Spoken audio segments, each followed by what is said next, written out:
Hi berries, welcome back to my channel. Welcome to my channel if you have landed here for the very first time.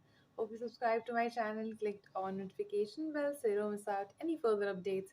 You can also follow me on my Instagram or my vlog channel. दोनों की link होगी description box में. नमस्ते, this is Dvija और कैसे हैं आप? This is your sunshine in human form और आज हम देख रहे हैं वी आर सीइंग आज दोनों videos actually in way Korea पे है बट एक साउथ पे और एक नॉर्थ पे so we are seeing Dugratti's daily life in North Korea. This was the most recommended video in the last video that we did. How people live under dictatorship. Let's go. Let's get it. हर बार की तरह उम्मीद है video जाएगा रहेगा और मज़ा आएगा. I don't know few things about this but ज़्यादा जानने की कोशिश नहीं करी है. तो आज पता चलेगा. आई एम ग्लैड हम साथ देखेंगे इसीलिए प्ले. दुनिया का सबसे खौफनाक डिक्टेटर आखिर कैसे राज करता है अपने देश पर। नॉर्थ कोरिया में आम लोगों की डेली लाइफ कैसी गुजरती है ये सोचने में भी आपको घुटन महसूस होगी। यहाँ सरकार की पूरी कोशिश रहती है कि लोगों की पर्सनल लाइफ के हर एक एस्पेक्ट को कंट्रोल किया जाए। कौन कहाँ रहेगा, क्या काम करेगा, क्या पढ़ेगा, ये सब सरकार डिसाइड करती है। आप कैसे कपड़े पहनते हो, कैसे बाल कटाते हो, कैसी फिल्में देखते हो, ये भी सरकार आपको बताती है। एक रैंडम टाइम पर आपके फोन का ऑपरेटिंग सिस्टम एक स्क्रीनशॉट लेगा और ये स्क्रीनशॉट जाता है सीधा सरकार के पास ताकि उन्हें हमेशा पता लग सके कि आप अपने फोन पर क्या देख रहे हो। क्राइम दादा ने किया है लेकिन सजा पोते तक को भुगतनी पड़ती है। ये गिल्ट बाय एसोसिएशन का कानून लागू होता है। इसलिए एक परिवार का हर एक सदस्य बाकियों को शक की नजर से देखता है। एक भाई अपनी बहन से, एक पिता अपने बेटे से खुलकर बात भी नहीं कर सकता। इस सब के बावजूद पिछले कुछ सालों में किम जोंग उन की पकड़ कमजोर पड़ती जा रही है। एक साइलेंट रेवोल्यूशन देखने को मिल रही है जिसे चला रही है नॉर्थ कोरिया की औरतें। I had no idea. I still don't have any idea. North Korea के पॉलिटिकल प्रिजन कैंप नंबर 14 में एक प्रेग्नेंट औरत को कैद किया गया है। इस औरत का जेल में ही बच्चा पैदा होता है। अपने बच्चे का ये नाम रखती हैं शिन डोंग ह्यक और ये लड़का जेल में ही बड़ा होता है। असल में बात क्या है कि नॉर्थ कोरिया की सरकार गिल्ट बाय एसोसिएशन के कॉन्सेप्ट में मानती है। अगर कोई व्यक्ति कोई पॉलिटिकल क्राइम करता है तो उसके पूरे परिवार को जेल में डाल दिया जाता है। एक इंसान के किए की सजा 3 जनरेशंस को भुगतनी पड़ती है। यानी कि दादा ने अगर कोई क्राइम किया है तो पोता भी जेल में जाएगा। इसलिए शिन डोंग बचपन से ही जेल में बड़ा हुआ क्योंकि नॉर्थ कोरियन सरकार का मानना था कि उसका खून गंदा हो चुका है। जेल में उसका बचपन बहुत ही खराब हालातों में गुजरा। उसे खाने में सिर्फ थोड़ा सा मक्के का दलिया दिया जाता था। वो जिंदा रहने के लिए घास और चूहे खाने लगता था। इस प्रिजन कैंप में करीब 20,000 कैदी थे और इस कैंप के रूल्स बड़े सिंपल थे। अगर आप भागने की कोशिश करोगे तो आपको सीधा गोली से मार दिया जाएगा। अगर आप किसी दूसरे को भागने की बात करते हुए सुनते हो और रिपोर्ट नहीं करते तो आपको भी मार दिया जाएगा। एक दिन जब शिंग डोंग 13 साल की उम्र का हो गया था, उसने अपनी माँ और अपने भाई को जेल से भागने का प्लान बनाते हुए सुना। उसे ज्यादा समझ नहीं थी, छोटा था, बेचारा भूखा था, तो उसने ये बात जाकर गार्ड्स को बता दी इस उम्मीद में कि गार्ड्स उसे थोड़ा ज्यादा खाना दे देंगे। इसके 7 महीने बाद सभी कैदियों को ग्राउंड पर इकट्ठा किया जाता है और सबसे आगे शिन डोंग को लाकर खड़ा किया जाता है और उसकी आंखों के सामने प्रिजन गार्ड्स उसकी माँ को फांसी पर चढ़ा देते हैं और उसके भाई को गोलियों से मार देते हैं। ये सब देखने पर शिन डोंग को मजबूर किया जाता है और इसके बाद 6 महीने तक बेरहमी से उसका टॉर्चर भी किया जाता है। साल 2005, 23 साल की उम्र पर शिन डोंग खुद भागने की कोशिश करता है इस प्रिजन कैंप से और चांस की बात है कि वो सक्सेसफुल हो जाता है। गार्ड्स की नजरों से बचते हुए किसी तरीके से ये नॉर्थ कोरिया छोड़कर चाइना पहुंच जाता है और वहां से साउथ कोरिया। और यही कारण है कि इसकी कहानी दुनिया को पता चल पाती है। आगे चलकर शिन एक ह्यूमन राइट्स एडवोकेट बनते हैं। यूनाइटेड नेशंस तक इनकी आवाज पहुंचती है और इन पर यह बड़ी फेमस किताब लिखी जाती है, escape from camp 14। In the Bible, you read about heaven and hell, and where in hell, those have to live amongst the flames. That's what the prison camp was like. Shin जैसे survivors की कहानियों पर आधारित आइए समझते हैं आज के इस वीडियो में दोस्तों कि नॉर्थ कोरिया में डेली लाइफ एक्चुअली में दिखती कैसी है। आम लोगों की जिंदगियां कैसी गुजरती हैं दुनिया की सबसे खौफनाक डिक्टेटरशिप में। It's horrifying. नॉर्थ कोरिया की पॉपुलेशन करीब 2.5 करोड़ लोगों की है। अगर आप इसे नक्शे पर देखोगे तो ये साउथ कोरिया के जस्ट ऊपर मौजूद है। इसके वेस्ट में चाइना का बड़ा देश, और यही नक्शा अगर आप रात के समय में सैटेलाइट इमेजरी के थ्रू देखोगे तो कुछ बड़ी ही अजीबोगरीब चीज आपको दिखाई देगी। चाइना और साउथ कोरिया रोशनी से जगमगाते हुए दिखते हैं, लेकिन यहाँ बीच में सिर्फ अंधेरा ही अंधेरा दिखता है। यही है Democratic People's Republic of Korea, DPRK। ये नॉर्थ कोरिया का ऑफिशियल नाम है, और इंटरेस्टिंग चीज देखो, इन्होंने अपने कंट्री के नाम में डेमोक्रेटिक डाल रखा है। इससे आपको पता चल जाना चाहिए कि अपने आप को डेमोक्रेटिक कहने से कोई डेमोक्रेटिक नहीं बन जाता। नॉर्थ कोरिया में लोग रात को पढ़ नहीं सकते, टीवी नहीं देख सकते, लोग शाम को 7 बजे ही सोने चले जाते हैं, क्योंकि उन्हें अंधेरे में जीने की आदत हो गई है। सन 1995 में नॉर्थ कोरिया में मेंढकों की पॉपुलेशन धीरे धीरे गायब हो रही थी। बाद में लोगों को समझ में आया कि आम लोग इतने भूखे हो गए थे कि उन्होंने मेंढकों का शिकार करना शुरू कर दिया था। 1995 और 1998 के बीच में नॉर्थ कोरिया में जो अकाल पड़ा, वो सबसे बड़े मैन मेड कैटास्ट्रोफीज में से एक था। कितने लोगों की भूख से मौत हुई ये आंकड़े कभी सामने नहीं आए, लेकिन 5 से 20 लाख लोग इसमें मारे गए, ये अनुमान लगाया जाता है। लेकिन कमाल की बात यह छोटा नंबर नहीं है ये। हालत हमेशा ऐसी नहीं होती थी। एक समय था जब नॉर्थ कोरिया साउथ कोरिया से बेहतर हुआ करता था। सन 1980 में पर कैपिटा GDP के मामले में नॉर्थ कोरिया इंडिया और चाइना दोनों से आगे था। यहाँ सबको free health care, education, housing, heating और ट्रांसपोर्ट जैसी सुविधाएं दी जाती थी। 1950 से 1980 के बीच नॉर्थ कोरिया का GDP हर साल करीबन 4.5% के ग्रोथ रेट से बढ़ता था। लेकिन दिक्कतें इनकी शुरू हुई 90s के समय में, जब सोवियत यूनियन टूटकर बिखर गया। In Moscow, the hammer and sickle is lowered for the last time, and an era comes to an end. Soviet union north Korea को सस्ता तेल और खाना देता था। USSR के कोलैप्स होने के बाद नॉर्थ कोरिया की इकोनॉमी भी बुरी तरीके से क्रैश कर गई। पावर स्टेशंस बंद हो गए, लाइट्स चली गई और लोग भूखे मरने लगे। अमेरिका जैसे देश ने नॉर्थ कोरिया की तरफ मदद का हाथ बढ़ाया, इस कंडीशन पर अगर वो अपने न्यूक्लियर वेपन्स प्रोग्राम को बंद कर दे तो। लेकिन उन्होंने ऐसा किया नहीं, और अमेरिका और बाकी पूरी दुनिया ने इन्हें आइसोलेट कर दिया। अगस्त 1995 में भारी बाढ़ आई और नॉर्थ कोरिया के पास ना ही कैश था और ना ही क्रेडिट, लेकिन साथ साथ इनमें इतनी ह्यूमिलिटी भी नहीं थी कि अपनी जनता की मदद करने के लिए कॉम्प्रोमाइज कर सके। साल भर साल हालत बद से बदतर होती गई और सारा ध्यान नॉर्थ कोरिया की सरकार कवर अप करने में लगा रही थी। इनकी कैपिटल सिटी है प्योंगयांग। यहाँ स्टेबल सोशलिज्म का मॉडल बताने के लिए इन्होंने सारे होमलेस और भूखे मरते लोगों को गायब कर दिया शहर से। यहाँ रहने वाले रूलिंग पार्टी के वर्कर्स को सारी सुविधाएं मिलती रही, लेकिन शहर के बाहर हालत बहुत ही खराब थी।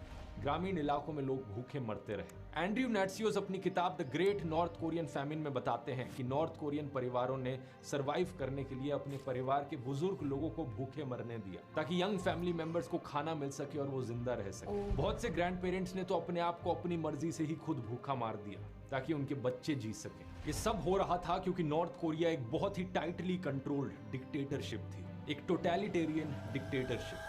जब सेकेंड वर्ल्ड वॉर में अमेरिका, ब्रिटेन और सोवियत यूनियन ने मिलकर साथ में जापान और जर्मनी जैसे देशों को हराया, तो जापान का कब्जा इस कोरियन पेनिनसुला से उठा और अमेरिका और सोवियत यूनियन ने इस देश को 2 में बांटने का फैसला किया। नॉर्थ वाला हिस्सा सोवियत यूनियन के इन्फ्लुएंस में रहेगा, साउथ वाला अमेरिका के इन्फ्लुएंस में। यही चीज इन्होंने जर्मनी के साथ भी करी थी। सेकेंड वर्ल्ड वॉर में हिटलर को हराने के बाद जर्मनी को भी 2 हिस्सों में बांट दिया था, ईस्ट जर्मनी सोवियत यूनियन के इन्फ्लुएंस में, वेस्ट जर्मनी अमेरिका के इन्फ्लुएंस में।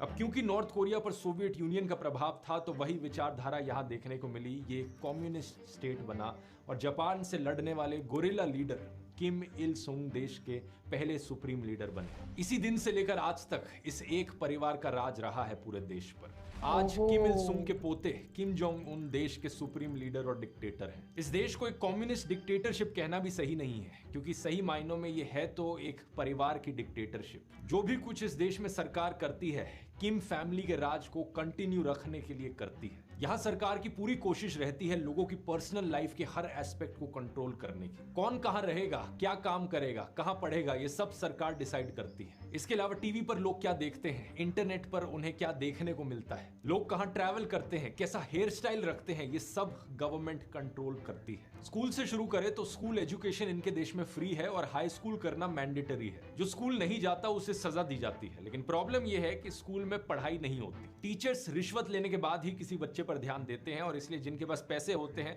वो एक पर्सनल ट्यूटर रख लेते हैं अपने घर पर। It is a privilege to be allowed to live in Pyongyang, and it is an even greater privilege for your kids to attend an institution like this.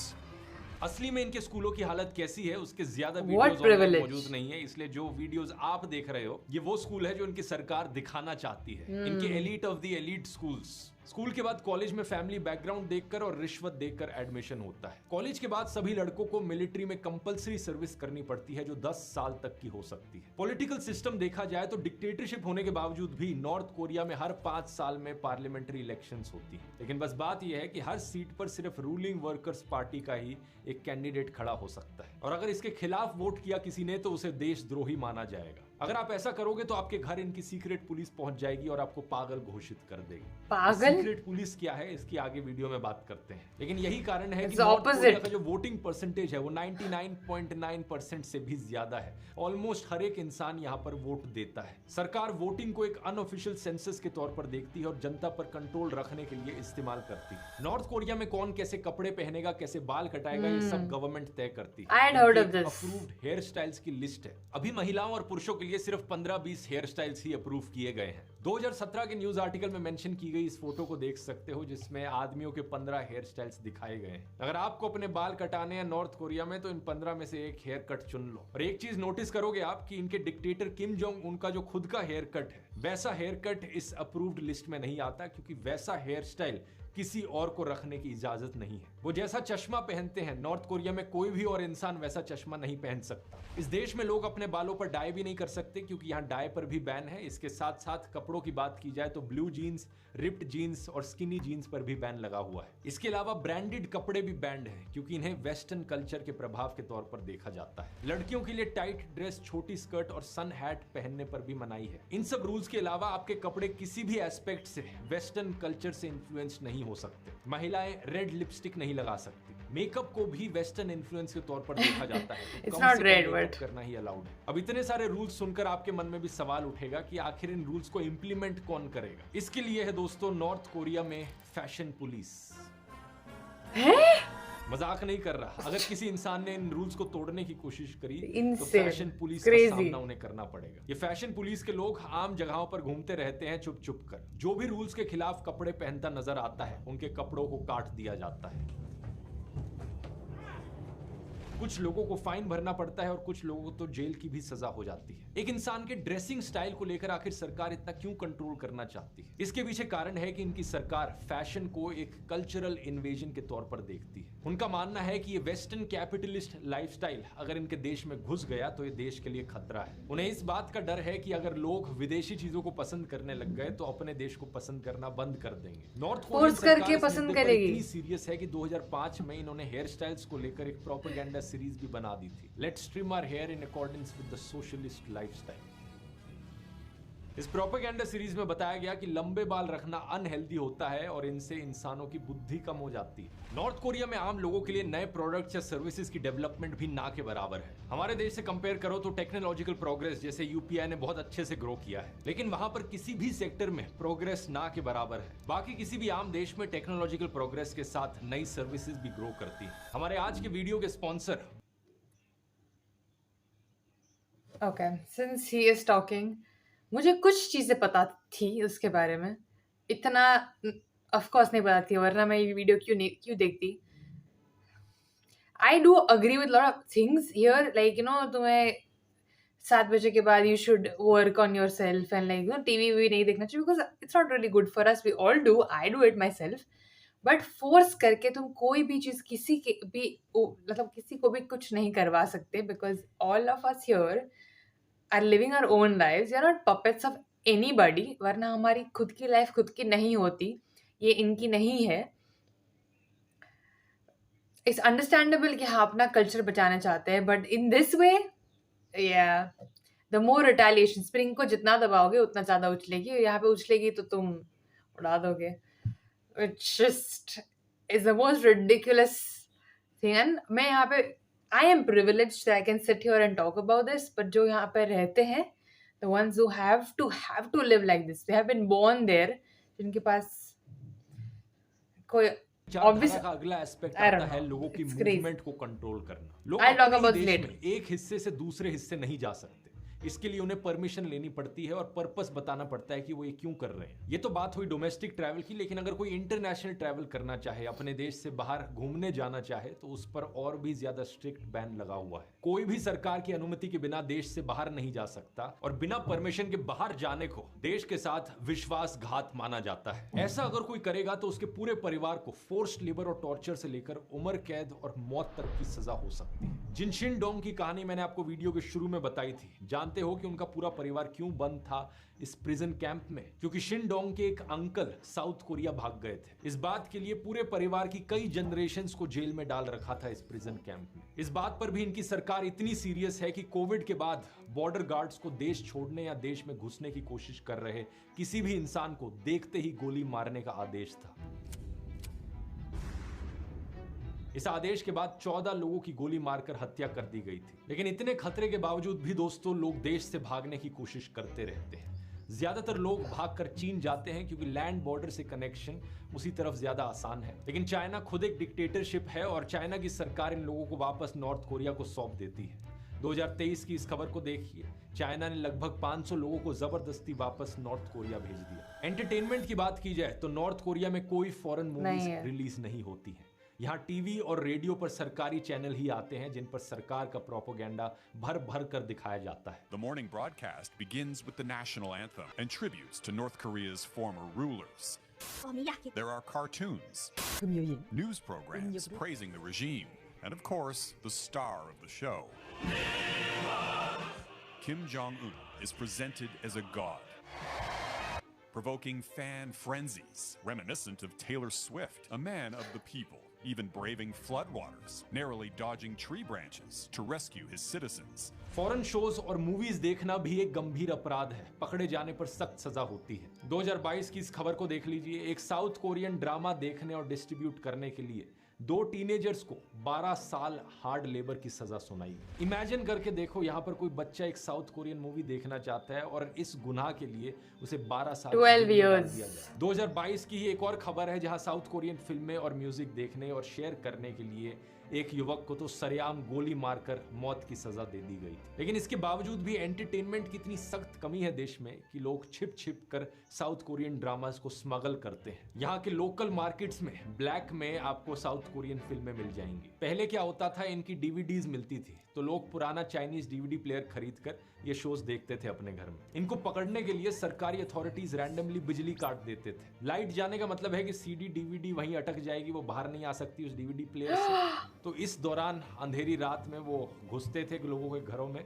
और डीवीडी प्लेयर्स फिर जबरदस्ती खोलकर देखते थे कि कौन सी डीवीडी लगी हुई है। टाइम के साथ साथ लेकिन लोगों ने यूएसबी स्टिक्स का इस्तेमाल करना शुरू कर दिया और इन्हें छुपाना ज्यादा आसान होता है। Even though North Koreans lack internet connections, they can watch smuggled movies and TV shows on their computers or on Chinese video players with USB ports like these called Notels. ये विदेशी शोज और movies देखते समय लोग अपने घर की lights और सारी खिड़कियां बंद करके देखते हैं ताकि पड़ोसियों को भी ना दिख सके और आवाज बहुत कम करके शोज देखते हैं। इंटरनेट की बात करी जाए तो बहुत ही लिमिटेड इंटरनेट नॉर्थ कोरिया में चलता है। इसे चलाने के लिए भी सरकार की परमिशन लेनी पड़ती है। परमिशन लेने के बाद एक लाइब्रेरियन 2 लोगों के बीच बैठा रहता है, नजर रखता है कि आप क्या सर्च कर रहे हो इंटरनेट पर।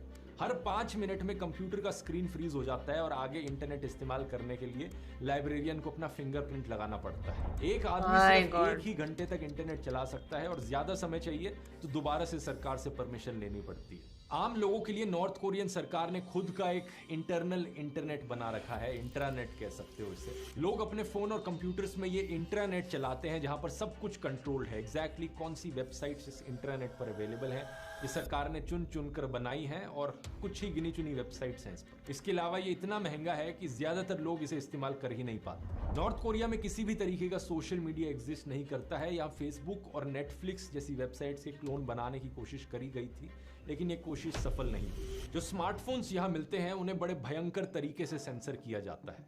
उन फोन्स के जरिए आप कोई भी इंटरनेशनल कॉल नहीं कर सकते। एक रैंडम टाइम पर फोन का ऑपरेटिंग सिस्टम एक स्क्रीनशॉट लेता है। ये स्क्रीनशॉट सरकार के पास जाता है ताकि देख सके सरकार की एग्जैक्टली आप अपने फोन पर क्या कर रहे हो। इसके अलावा इन स्मार्टफोन्स में सॉफ्टवेयर की कोडिंग इस तरीके से करी गई है कि सिर्फ गवर्नमेंट अप्रूव्ड कंटेंट ही दिखे। सरकार द्वारा अप्रूव्ड एप्स डाउनलोड करने के लिए कोई ऐप स्टोर नहीं है, उसके लिए भी लोगों को एक फिजिकल स्टोर में जाना पड़ता है। इमेजिन कर सकते हो कि कितनी घुटन में यहाँ पर लोग अपनी जिंदगी जी रहे होंगे। They are not living their own lives. तो नॉर्थ कोरिया ऑफिशियली एक एथिस्ट देश है। लोगों को कोई भी रिलीजन प्रैक्टिस या प्रीच करने की आजादी नहीं है और इसकी सजा भी मौत हो सकती है। क्रिश्चियंस को, ईसाइयों को यहाँ खास तौर पर निशाना बनाया जाता है क्योंकि उन्हें अमेरिका से जोड़कर देखा जाता है। पॉलिटिकल प्रिजन कैंप्स में हजारों क्रिश्चियंस बंद हैं जिन्हें टॉर्चर किया जाता है। 2009 में री ह्योन ओक नाम की एक महिला को बाइबल बांटने के लिए सरेआम गोली मार दी गई थी और उसके पति और 3 बच्चों को पॉलिटिकल प्रिजन कैंप भेज दिया गया।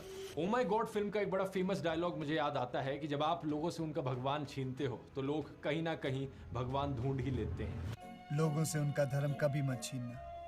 अगर तुम लोगों से उनका धर्म छीनोगे तो वो तुम्हें अपना धर्म बना लेंगे। नॉर्थ कोरिया में किम परिवार खुद एक रिलीजन की तरह बन गया है। खासकर नॉर्थ कोरिया के पहले सुप्रीम लीडर किम इल सुंग और दूसरे supreme leader Kim Jong Il, इन दोनों को देवताओं की तरह पूजा जाता है।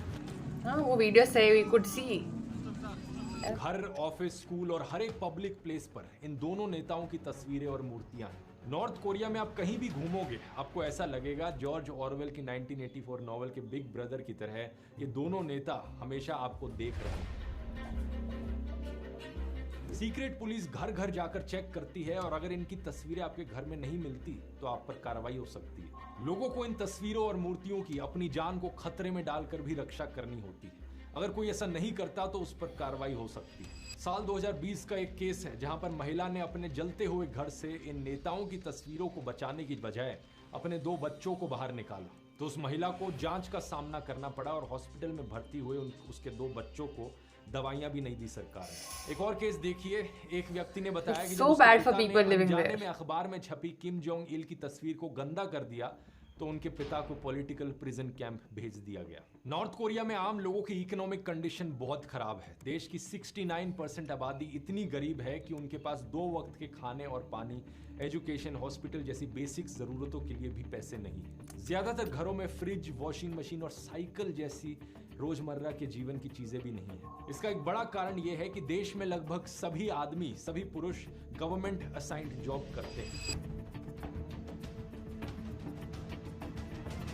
इनको अभी भी साल 1990 से पहले के रेट के हिसाब से सैलरी मिलती है। जो कितनी तनख्वाह होती है आप भी जानकर हैरान हो जाएंगे। पर मंथ 7 से 9 किलोग्राम मक्के के बराबर है। ये अपनी मंथली सैलरी से सिर्फ 7 से 9 किलोज कॉर्न खरीद सकते हैं। 2014 में नॉर्थ कोरिया छोड़ चुके एक डॉक्टर ने बताया कि डॉक्टर्स को मंथली 3500 वॉन सैलरी मिलती है, जिससे 1 किलो चावल भी नहीं आता। क्योंकि परिवार में जो मर्द हैं उनकी इतनी कम कमाई है तो ज्यादातर नॉर्थ कोरिया के परिवारों में घर महिलाओं की कमाई से चलता है। जिन औरतों की शादी हो गई है उन्हें गवर्नमेंट असाइन जॉब करने को मजबूर नहीं किया जाता और वो लोकल मार्केट में काम करके पैसे कमाती है। That way the wage will differ. जाता है जांग मडांग का। घर की इनकम में लगभग 70% से अधिक हिस्सेदारी महिलाओं की होती है। जब 1990s के बाद सरकार लोगों को खाना तक नहीं दे पा रही थी तो लोगों ने चीजें अपने हाथ में ले ली और उन्होंने खुद से पैसे कमाने के जुगाड़ करने शुरू किए। जगह जगह लोकल ब्लैक मार्केट्स पैदा होने लगे। लोग यहाँ आकर चीजें बेचते और उससे होने वाली कमाई से अपना पेट भरते। मतलब जिससे जैसा जुगाड़ हो पा रहा था वो उस तरीके से अपना पेट भरने और जिंदा रहने के लिए कमाई करने लगे। धीरे धीरे इन मार्केट्स ने पैर जमा लिए और अब यहाँ पर फूड और ड्रग्स से लेकर साउथ कोरियन फिल्मों की इलीगल यूएसबीज तक सब मिलता है। यही मार्केट्स जिन्हें जांग मडांग कहा जाता है अब नॉर्थ कोरिया में हाउस होल्ड इनकम का मेन सोर्स है। क्योंकि परिवार के ज्यादातर आदमी गवर्नमेंट असाइंड जॉब्स में बिजी होते हैं तो मोस्टली महिलाओं के ही बल पर ये ब्लैक मार्केट्स चलती हैं। इन्हीं मार्केट्स के जरिए इन्फॉर्मेशन भी आती है और लोगों को बाहर के देशों के बारे में पता चल पाता है। लोगों को पता चलता है कि बाहर की दुनिया में कितनी आजादी है। बाकी सारे देश जिंदगी देते हैं अपने नागरिकों को नॉर्थ कोरिया के कंपैरिजन में। तो इसलिए कई लोग अब समय के साथ साथ अपने देश से डिसइल्यूजन भी होते जा रहे हैं नॉर्थ कोरिया में। सभी लोगों की पॉलिटिकल लॉयल्टी के आधार पर पूरा देश 3 क्लासेस में बट गया है। सबसे पहली कोर क्लासेस यानी वफादार लोग, दूसरी वेवरिंग यानी वो लोग जो संदेह के दायरे में आते हैं, जो अनश्योर हैं, और तीसरी हॉस्टाइल यानी वो लोग जिन्हें सरकार का दुश्मन माना जाता है। यूनाइटेड नेशंस के इस डॉक्यूमेंट में देखिए, इसे सोंगबुन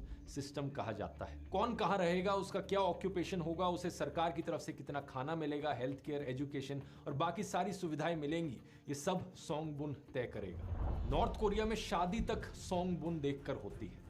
एग्जाम्पल के तौर पे इनकी जो राजधानी है प्योंगयांग,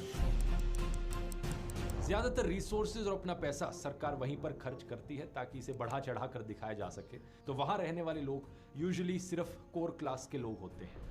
हॉस्टाइल क्लास के लोगों को इस शहर के 50 किलोमीटर के दायरे में रहने की परमिशन नहीं है। सरकार को जिन लोगों पर शक होता है, अक्सर वो उन्हीं के ही परिवार के लोगों का इस्तेमाल करती है जासूसी करने के लिए।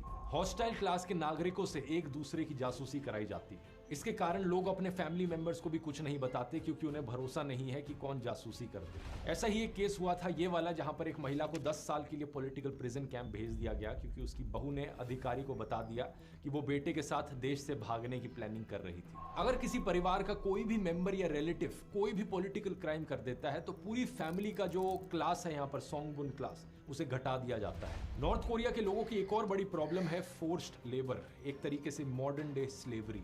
कंस्ट्रक्शन से लेकर खेतों, खदानों और फैक्ट्री तक हर जगह लोगों से फोर्स्ड लेबर के जरिए 12 से 18 घंटे तक काम कराया जाता है। हालत इतनी खराब है कि नॉर्थ कोरिया देश की पूरी इकोनॉमी इस फोर्स्ड लेबर पर चल रही है, क्योंकि जो पैसा है वो हथियार बनाने में खर्च कर दिया जाता है। सबसे ज्यादा फोर्स्ड लेबर डिटेंशन सेंटर्स और पॉलिटिकल प्रिजन कैंप्स में बंद कैदियों से कार्रवाई कराई जाती है। नॉर्थ कोरिया के कानून में मजदूरी करवाकर प्रिजनर्स को ठीक किया जाता है और आरोपियों को सालों फोर्स्ड लेबर की सजा दी जाती है। अगर आप एक नॉर्थ कोरियन है और आपने इनके डिक्टेटर के खिलाफ कुछ भी गलती से गलत कर दिया तो ना सिर्फ आपके लिए बड़ी मुसीबत हो सकती है, बल्कि आपके पूरे परिवार के लिए। यहाँ गिल्ट बाय एसोसिएशन का कॉन्सेप्ट अप्लाई होता है। अगर किसी I am unable to believe it's real. तो उसके पूरे परिवार को प्रिजन कैंप में डाल दिया जाता है। परिवार की 3 जनरेशंस तक इन कैंप्स में रखी जाती हैं, यानी कि अगर दादा ने कुछ गलत किया है तो उसकी सजा पोते तक को भी भुगतनी पड़ेगी।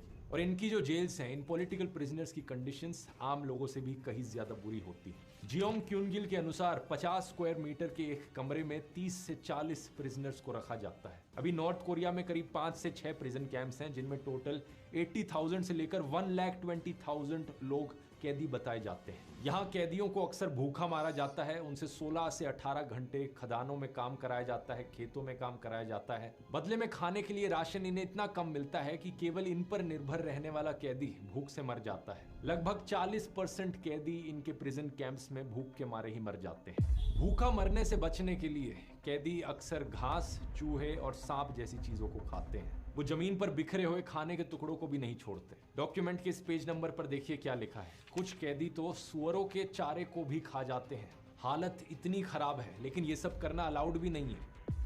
एक बार एक केस हुआ था जब एक 7 साल की बच्ची ने सड़क से कुछ अनाज के दाने उठाकर खा लिए तो एक गार्ड ने उसे इतना मारा कि उसकी मौत हो गई। पॉलिटिकल प्रिजन कैंप नंबर 15 में खेत से आलू चुराने के लिए एक कैदी को बाकी कैदियों के सामने सरेआम मौत की सजा दे दी गई। भागने की कोशिश करने वाले ज्यादातर कैदी या तो गार्ड्स के हाथों मारे जाते हैं या फेंसेस में दौड़ते बिजली के करंट से मारे जाते हैं।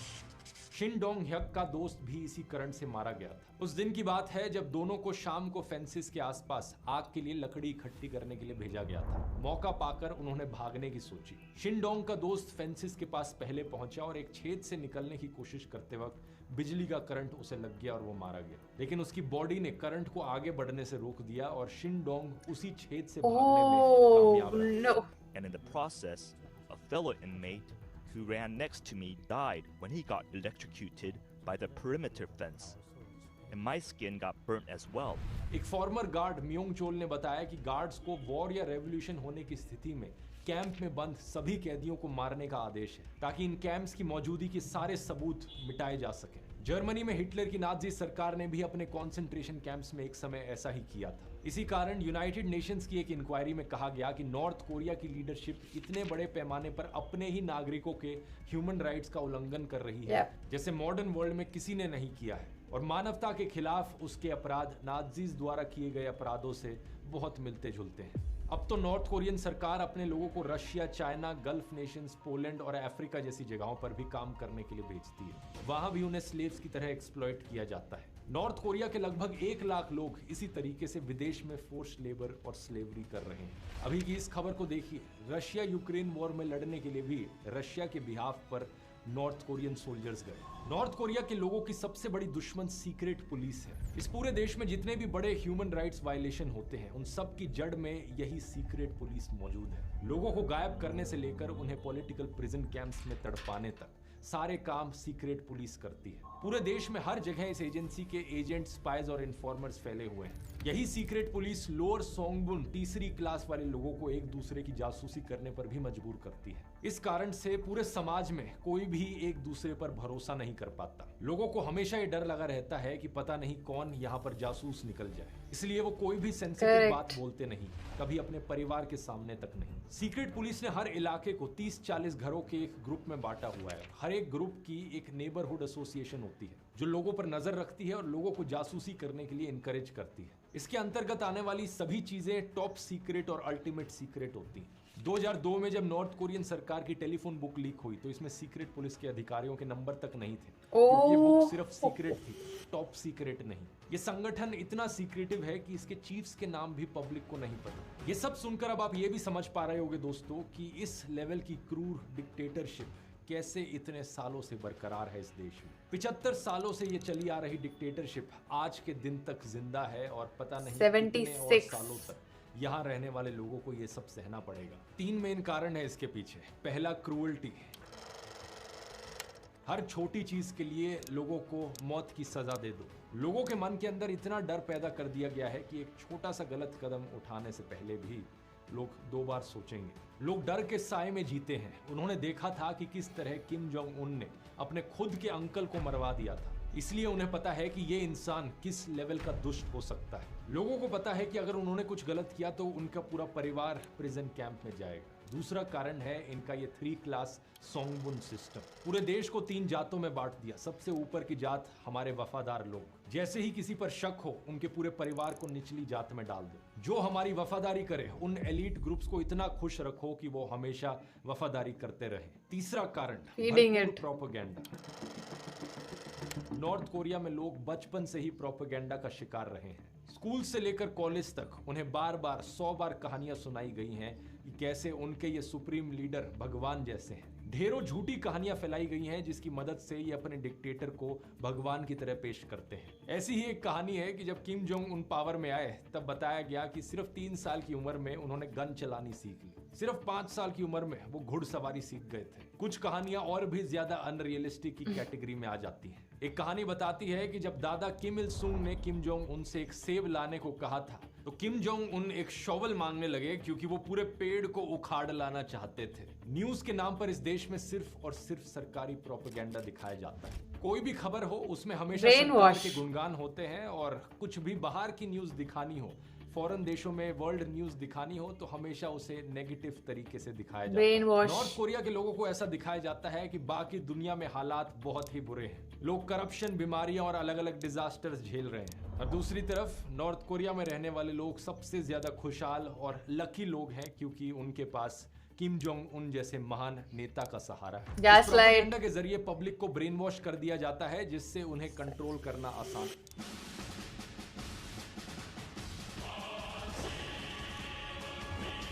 मैनिपुलेशन का लेवल कितनी ही ताकतवर और कितनी ही खौफनाक क्यों ना हो, हमेशा के लिए नहीं चल सकती। और नॉर्थ कोरिया में भी आज के दिन इसके संदेश साफ दिख रहे हैं कि किम जोंग उन की पकड़ धीरे धीरे कमजोर पड़ती जा रही है। इसका सबसे बड़ा कारण है जांग मदांग का राइज, वो छोटे छोटे ब्लैक मार्केट्स जिन्हें महिलाओं के द्वारा चलाया जा रहा है। जू यांग जो 2010 में नॉर्थ कोरिया छोड़कर भागी थी, उन्होंने बताया कि शुरुआत में सरकार इन मार्केटों पर रोक लगाना चाहती थी। शुरुआत में सरकार हर चीज को कॉन्फिस्केट कर लेती थी, लेकिन टाइम के साथ साथ ये मार्केट्स इतनी तेजी से बड़े हुए, इतनी तेजी से लोगों में फैले कि ऑलमोस्ट हर नॉर्थ कोरियन ने इनमें ट्रेडिंग करनी शुरू कर दी। नॉर्थ कोरिया जितनी ताकतवर सरकार भी इन्हें रोक नहीं पाई, पावरलेस फील करने लगी। साल 2009 में इसके चलते इन्होंने एक बहुत बड़ा करेंसी रीवैल्यूएशन किया, लोगों की प्राइवेट वेल्थ को खत्म करने की कोशिश की, अपना कंट्रोल और जमाने की कोशिश की, लेकिन ये इन पर भारी पड़ गया।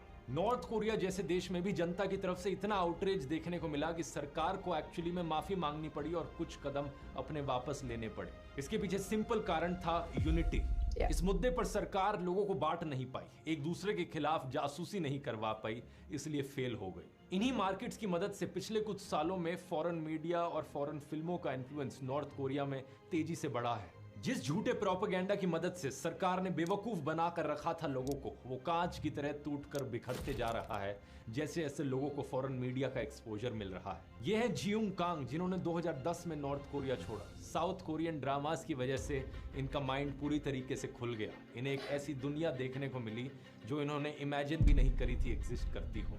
यूएसबी स्टिक्स की मदद से काम करना और भी आसान हो गया है। दो इंटरेस्टिंग डेटा पॉइंट्स हैं यहाँ पर। 81% नॉर्थ कोरियंस जिन्होंने देश को छोड़ा उन्हें यूएसबीज का एक्सेस था, और 98% नॉर्थ कोरियंस जिनके पास यूएसबी थी वो इलीगल मीडिया उसमें कैरी कर रहे थे जो उनकी सरकार के खिलाफ। मेजॉरिटी जनता को अब धीरे धीरे बाहर की दुनिया के बारे में खबर पता चल पा रही है, क्योंकि नॉर्थ कोरियन लोग इन मार्केट्स में साथ में बैठकर इन इलीगल एक्टिविटीज में एंगेज करते हैं। ये एक नया जरिया बनता जा रहा है लोगों के बीच में ट्रस्ट डेवलप करने का। सरकार का जो जासूसी वाला सिस्टम है, परिवार के सदस्यों में शक और डर पैदा करने का जो सिस्टम है, वो इसके सामने फेल हो रहा है। शिमोन हू, जो 2013 में नॉर्थ कोरिया एस्केप किए, कहते हैं कि हम साथ में बैठकर दोस्तों के साथ ये फॉरेन फिल्में देखते थे, और क्योंकि आपका दोस्त भी आपके साथ बैठकर ये फॉरेन फिल्में देख रहा है तो आपको पता है कि आप उसे ट्रस्ट कर सकते हो, और यही ट्रस्ट यूनिटी के बीज बो रहा है जनता में।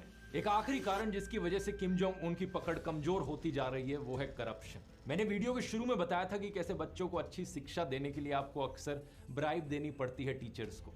रिश्वत देना एक वे ऑफ लाइफ बन गया है नॉर्थ कोरिया में। सरकारी ऑफिशियल्स भी अक्सर इन रिश्वतों पर रिलाय करते हैं अपनी कमाई के लिए, और इसका मतलब समझते हो क्या है? इसका मतलब है कि सरकार के इन डिक्टेटर वाले स्ट्रिक्ट रूल्स का डर लोगों के अंदर खत्म हो रहा है अगर उन्हें दिखता है कि पैसे देकर मैं आराम से ये इलीगल चीज कर सकता हूँ। ये सारी चीजें अभी अपने शुरुआती सालों में है। मेरी उम्मीद है कि अगले 10-20 सालों में हमें जरूर कुछ ना कुछ पॉजिटिव खबर सुनने को मिलेगी नॉर्थ कोरिया से इसके रिगार्डिंग। हर एक डिक्टेटरशिप, हर एक तानाशाह अपनी ही तबाही के इस तरीके से बीज बोता है। बाकी ये हम सब लोगों के लिए भी लेसन है कि आजादी का क्या महत्व होता है। कभी भी किसी भी पॉलिटिशियन के लिए, किसी भी पॉलिटिकल पार्टी के लिए अपने देशवासियों के खिलाफ मत होना। किसी भी देश में, किसी भी समाज में हमारी जनता की जो यूनिटी है वो सबसे ज्यादा इंपॉर्टेंट है। और दूसरा लेसन यहाँ पर यह है कि कभी भी अपनी जिंदगी की पावर्स किसी सरकारी अथॉरिटी को मत देना। आप कैसे कपड़े पहनते हो, कैसा किसी को भी मत खाते हो, देना, कैसा हेयर स्टाइल रखते हो, कैसी फिल्में देखते हो, ये सब आपकी अपनी चॉइस है। किसी भी सरकारी अथॉरिटी के पास ये पावर नहीं होनी चाहिए कि वो आपको डिक्टेट करे आप क्या करोगे। उम्मीद करता हूं वीडियो इन्फॉर्मेटिव लगा होगा। पॉप क्लब ऐप को डाउनलोड करने का लिंक नीचे डिस्क्रिप्शन में मिल जाएगा। स्पेशल ऑफर क्लेम कर सकते हो, और अगर ये वीडियो आपको पसंद आया तो एक और तानाशाह की कहानी सुन सकते हो इस वाले वीडियो में, जहां मैंने बात करी है वर्ल्ड वॉर 2 और एडोल्फ हिटलर के rise. I know a lot of you guys were asking me to do that, लेकिन अभी भी मैं थोड़ी हिचकिचा रही हूँ करने के लिए, because the name itself suggests a word which might not be taken well by YouTube, but हम try definitely करेंगे। अगर जा रहा है तो मुझे कोई problem नहीं है। I would love to see the video for myself and learn something out of it. Any day, I'm ready for it. जैसा मैंने बीच में बताया, just hearing the few minutes, I keep realizing every single day हर चीज़ में कि how privileged and how lucky I am, और हम सबको होना चाहिए to the point। ये जीना नहीं है। To be honest, at this point they should try to run away, and if ever it was me, मैं मरना ज़्यादा पसंद करूँगी यहाँ रहने से। It depends, everyone is different, so not everyone's gonna think the same, but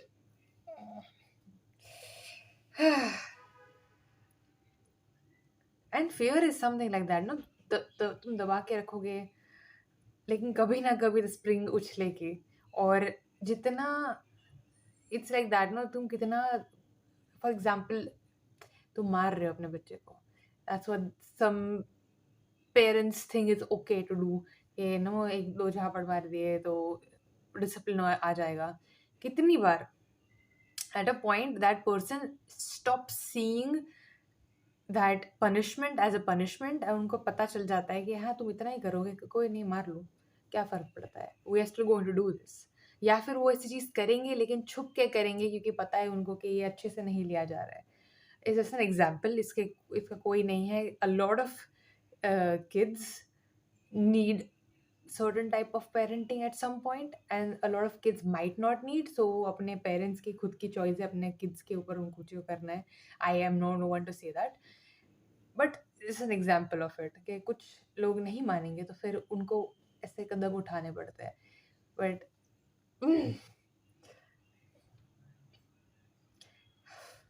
I don't even know what to say. मतलब कहाँ से शुरू करूँ. जैसे मैंने बताया मुझे थोड़ा बहुत आइडिया था, but I've never really gone deep into understanding what North Korea is all about, or what do they do, or why do they do that. जैसे मैं हर बार बताती हूँ मुझे ऐसी वायलेंट चीज़ों से थोड़ा दूर रहती हूँ क्योंकि ये this is real. Like unless until it's a movie or a series, it's a whole different thing because you know it's just a movie and just a series. इसके पहले I just saw this video of Sleep Point and I want to say this one thing. The same thing can be so different for different people. कुछ लोग के drama देख के घर छोड़ के चले जाते हैं ढूंढने के लिए उनको के ड्रामा जैसे एक्टर्स विच इज़ रिडिकुलस. कुछ लोग देख के दे अंडरस्टैंड कि वो हमारी लाइफ बेहतर हो सकती है इससे, and then they finally are escaping the hold that they have and they are living a better life. इसमें चीज़ तो के ड्रामा ही है, but see the different outcomes and the way it is used. Insane corruption, not a good thing, but here it's actually helping them move forward because ये लोग तो कहाँ जी रहे हैं अभी. That's crazy to think about, isn't it? मैं यही पूछने वाली थी. जितनी बार उन्होंने बताया कि ये लोग ये इलीगल ब्लैक मार्केट्स चला रहे हैं, how is government allowing it? Because अगर इतना सब चीज़ इतनी छोटी छोटी चीज़ें वो कंट्रोल कर रही है तो इतना बड़ा कैसे करने दे रहे हैं? But that makes sense because there are so many that they know कि वो नहीं पहुंच पाएंगे वहाँ पे, तो वो ट्राई नहीं कर रहे हैं उस चीज़ का, या फिर उनको पता है कि वो हारने वाला है. Then why not they all come together and end this whole thing? I hope it happens somehow.